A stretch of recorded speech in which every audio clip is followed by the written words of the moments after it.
네, 수요일에 문을 여는 경제 전문 포장마차 오늘도 문을 열었습니다. 상암동 경제포차. 오늘도 두 분 나오셨어요. 이베스트 투자증권의 윤지호 리서치 센터장님 그리고 블록체인 미디어 조인드의 고란 기자 어서 오세요. 네, 안녕하십니까? 안녕하세요. 네, 기상 특보를 먼저 전해드리고요. 경제포차 시작을 하겠습니다. 오늘 18시 10분을 기해서 한강 한탄강 유역 그리고 연천군 사랑교 지점에 홍수주의보가 발령됐습니다. 다시 한번 말씀드릴게요. 한강 한탄강 유역 그리고 연천군 사랑교 지점입니다. 연천과 파주 지역 주민분들은요 각별히 신경을 써주셔야겠습니다. 그리고 지금 유튜브로도 방송에 나오고 있습니다. 유튜브 들어가셔서 세계는 그리고 우리는 이렇게 검색하시면 저희들 함께 보실 수 있습니다. 부동산 얘기 우리 언제까지 할까요? 너무 자주 하는 것 같아요.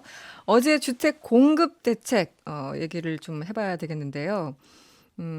먼저 좀 평가를 해주시면 어떻습니까, 센터 형님?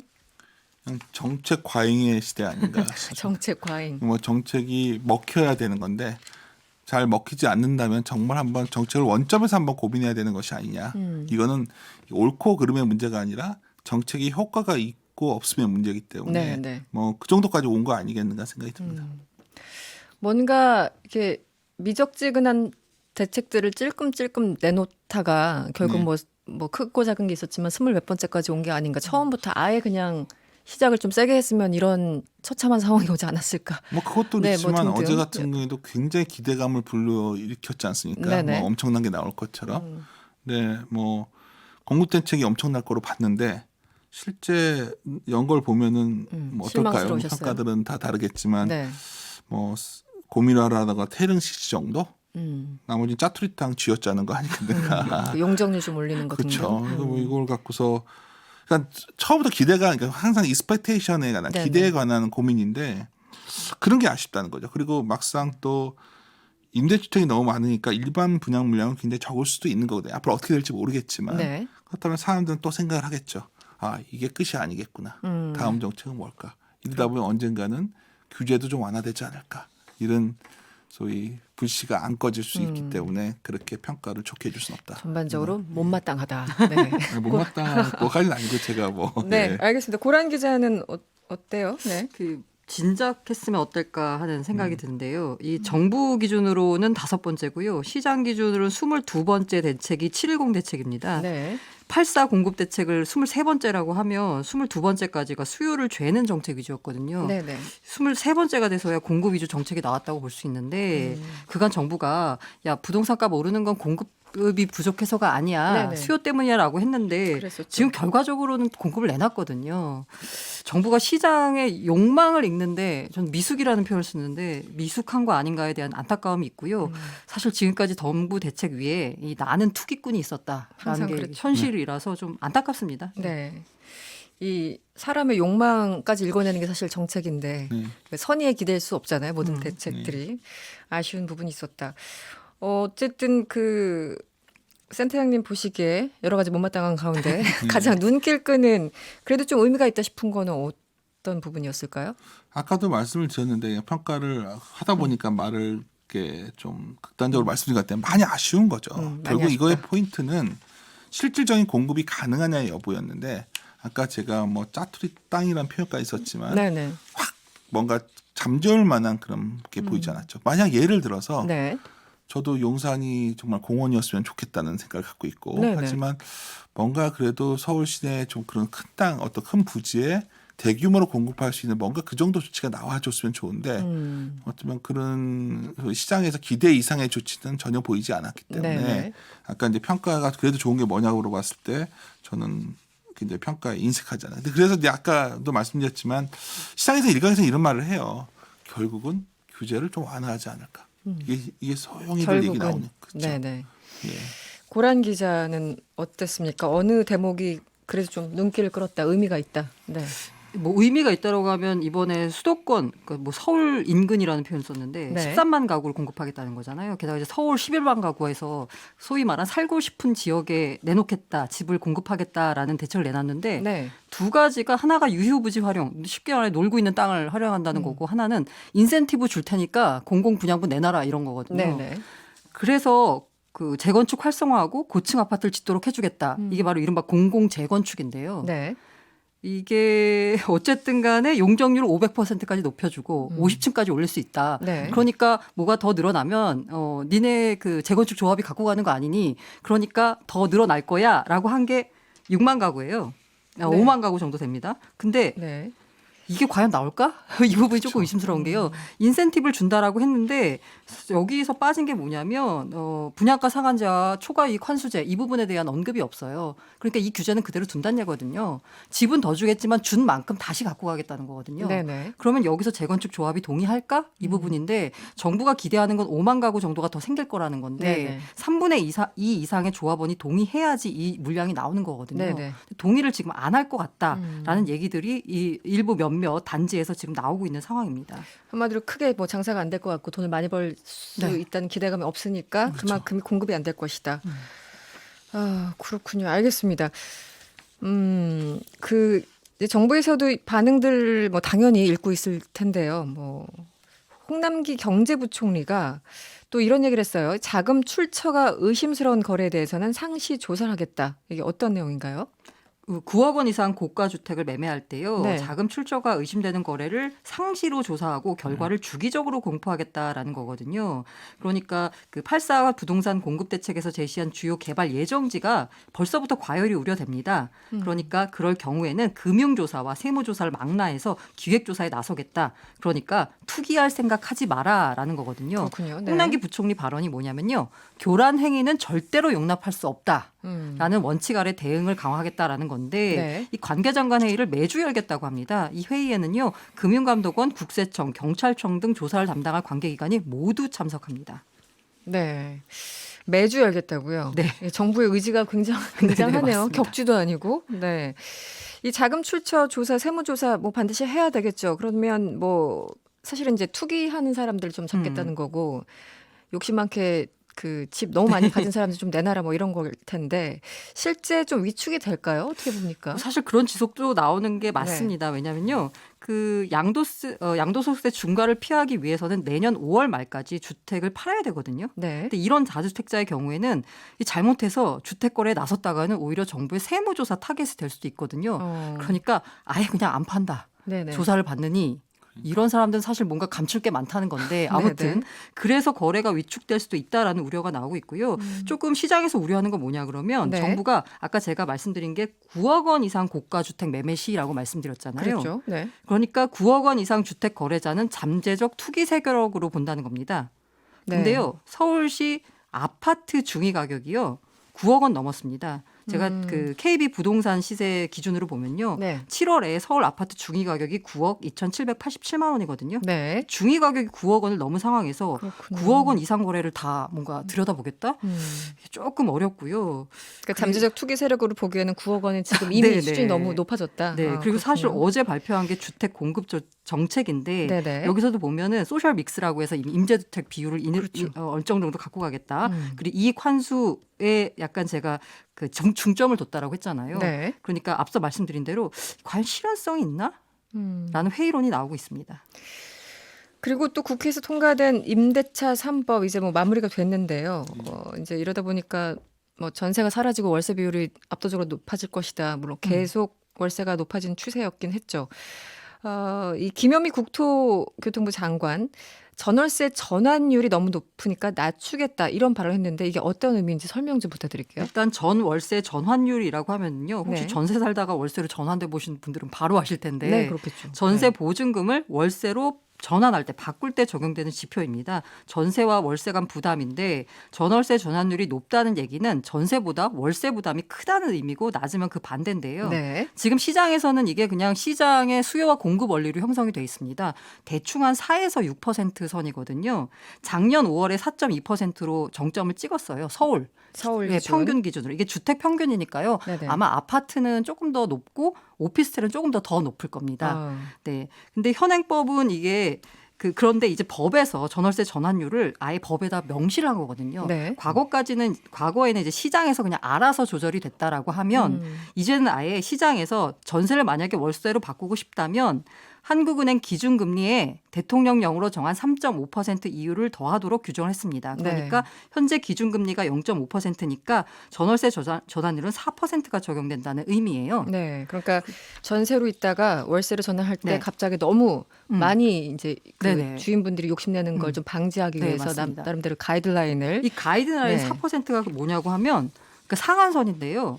이게 그러니까 시장에서 지금 그냥 자동적으로 형성된 그 상한선 4%를 그대로 갖고 간다는 건데 네. 사실 전세자금 대출 이율이 지금 2%대예요. 거의 절반 네, 수준. 근데 네. 만약에 이게 이런 여러 가지 전세에 대한 규제 때문에 월세로 바꾸는 집주인이 늘어난다고 하면 네. 이 4% 상한이니까 네. 이 상한까지 다 받을 확률이 높단 말이에요. 그렇죠. 그렇죠. 그러면 내가 자발적으로 월세가 살고 싶은 게 아니라 집주인이 전세에서 월세로 바꿔서 울며 겨자 먹기로 월세에 살아야 되는 사람들은 네. 부담이 당연히 늘어나겠죠. 그렇죠. 그러니까 김현미 국토교통부 장관이 어제 한 방송에 출연해서 현재 4%로 설정된 전월세 전환율을 낮출 방침이다. 그래서 주택임대차보호법 시행령 개정 작업을 할 때 네. 이걸 낮추겠다라고 밝혔습니다. 그리고 오늘 김태년 더불어민주당 원내대표도요. 당 최고위원회에서 이 전월세 전환율을 바꾸겠다, 좀 낮추겠다. 왜냐하면 이 4%라고 하는 게 금리가 높았던 시절에 약간 형성된 가격이거든요. 네네. 그 이율이거든요. 네. 그러니까 이걸 지금 저금리 상황에 맞게 낮추겠다라고 했고요. 아예 김상희 더불어민주당 의원 같은 경우는 전월세 전환율을 한국은행 기준금리 2배 이내로 제한하는 주택임대차보호법 개정안을 발의했습니다. 그렇군요. 그리고 네. 무소속 이용호 의원 같은 경우에는요. 금융기관 대출 평균금리 이하로 제한하고 이보다 높은 월세를 받을 경우엔 2천만 원 이하의 과태료를 부과하도록 한 같은 법 개정안도 발의를 했습니다. 기준금리라는 게 어쨌든 계속 변하긴 하니까 네. 거기 이렇게 고정된 숫자를 주느니 거기에 연동해서 움직이도록 하는 게 지금 김상희 의원 법안 내용이군요. 예, 개정안 발의한 내용. 윤주 센터장님은 어떻습니까? 지금 4%로 되어 있는 전월세 전환율 너무 높다고 보시나요? 뭐 전환율이 높다 이걸 떠나서 네네.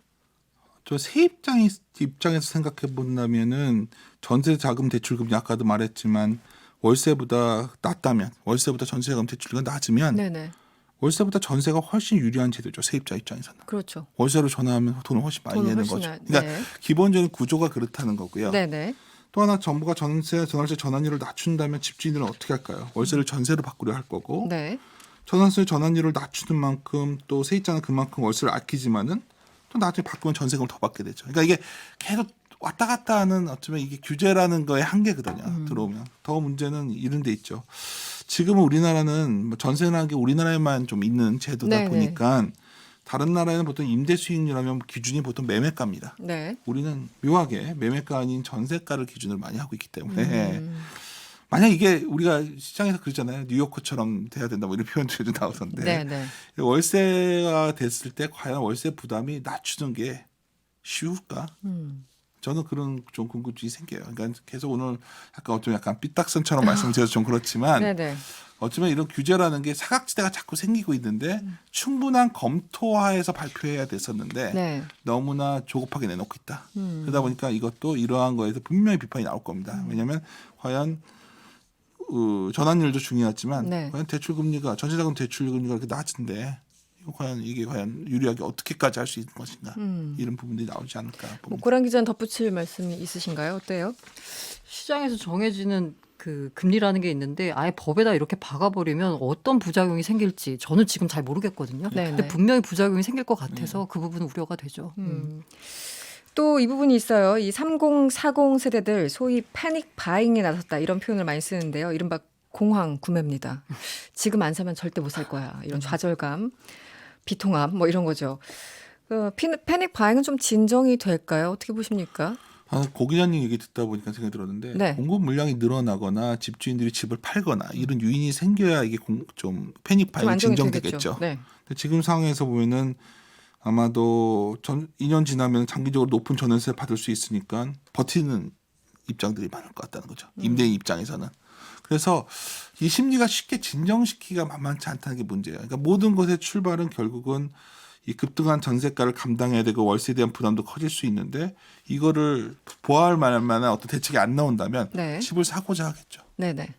그러니까 전세값도 오르고 월세도 오른다면 집을 사야겠다. 그게 패닉바잉 아닙니까? 그러니까 그거 어떻게 할까? 근데 재밌는 거는 그렇게 다 이렇게 올라오면 세수는 늘어날 겁니다. 네.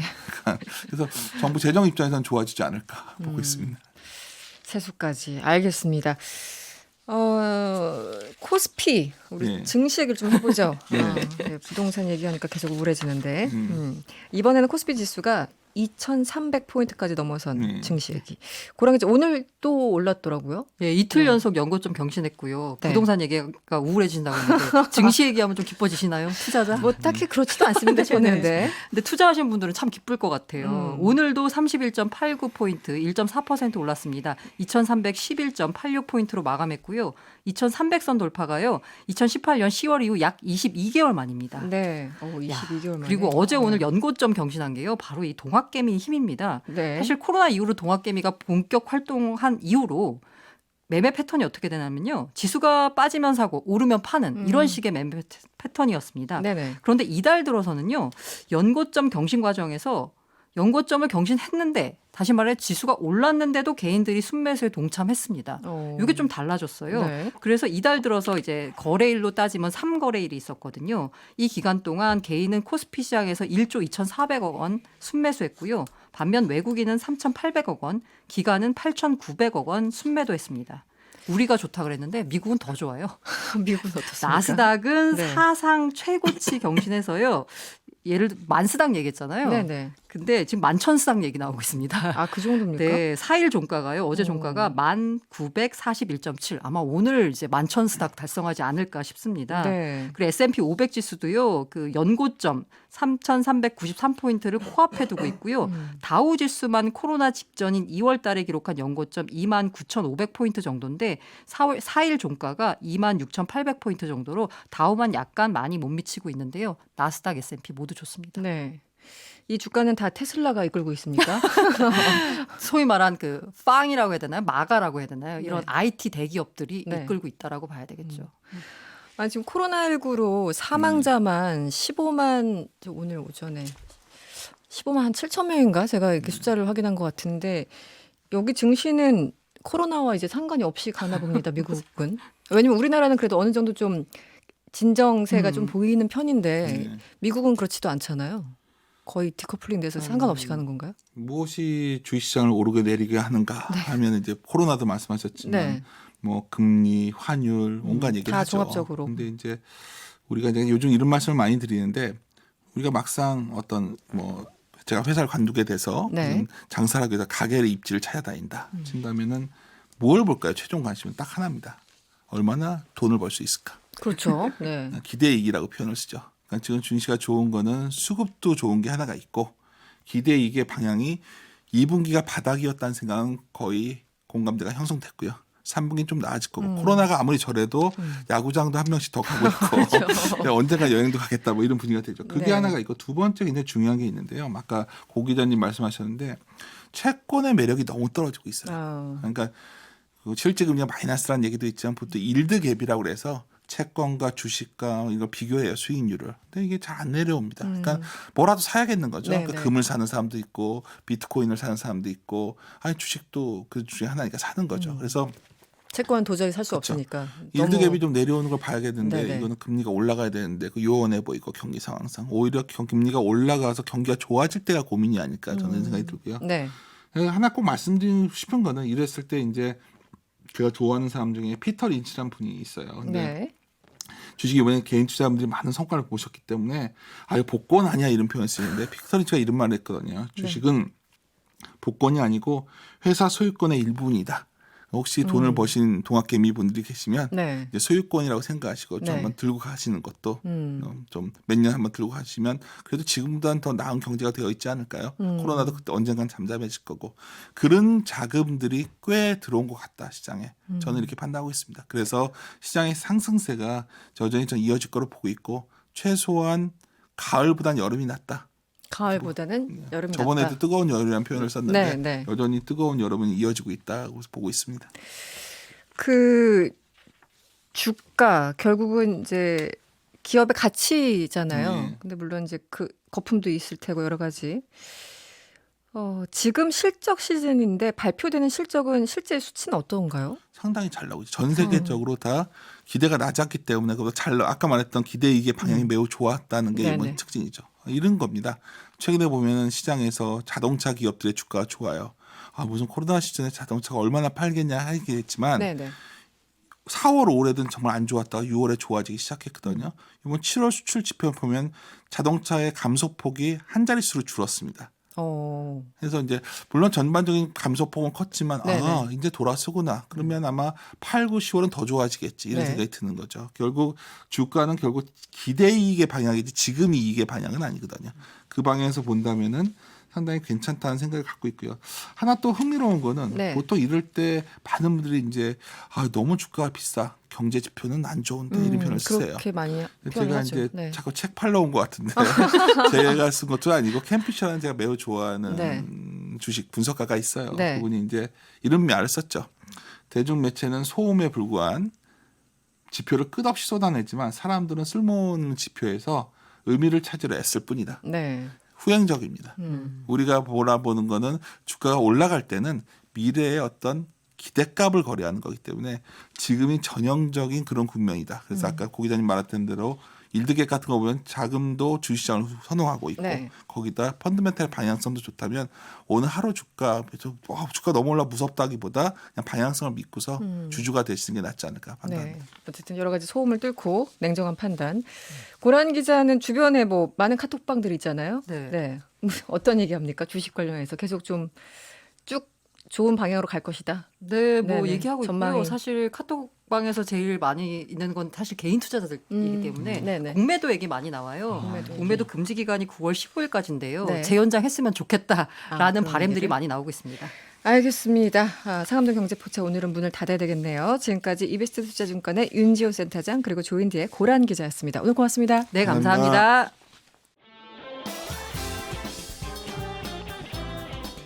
여러분의 퇴근길을 꽉 채워드립니다. 평일 저녁 6시 5분 이승원의 세계는 그리고 우리는